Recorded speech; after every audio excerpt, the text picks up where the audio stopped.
Hey guys, so just catching up on a couple of questions from our recent webinars, and so this is a great question. Where does the conceptual framework fit into a grounded theory study? Okay, so conceptual framework or theoretical framework or just some sort of model, if you like, that explains how different categories of data relate to each other. And very good thing to go and Google is coding families. And what Laser and Strauss and others have developed is coding families. So, for example, a theoretical framework could be, a four-box model on two axes, or it could be a process, a value chain between, sets of data. Or it could be a range of relative increments of theoretical codes along that scale. And that's kind of what I developed in my PhD.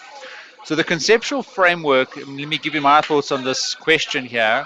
It fits into the grounded theory in that in your sort of initial literature review, and you wouldn't do it a very extensive literature review in a grounded theory study, but you would uncover certain theoretical frameworks or conceptual frameworks that are in existence in the research of your field and related to the topic that you plan to investigate.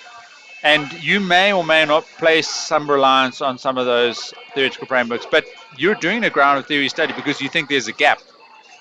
So you feel that the existing conceptual frameworks are inadequate to answer the questions that we have about a certain topic. Or, as I say, they don't fully describe a certain topic.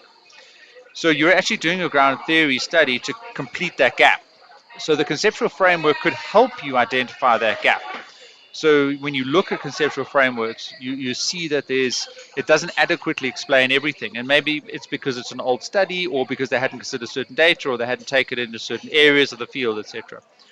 So then, as you go through the study and you develop the grounded theory, as the grounded theory method helps you to do, you will then start describing your grounded theory using either an extension of an existing conceptual framework or with a new conceptual framework.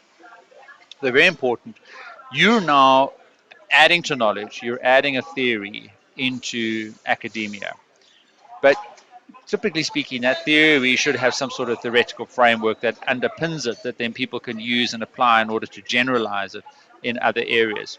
So, you'll develop either a new extension or version of an existing conceptual framework because you identified that was a gap originally, or because the gap was so big, there weren't enough that you can extend and you have to create an entirely new conceptual framework to fill that gap. Hopefully that helps.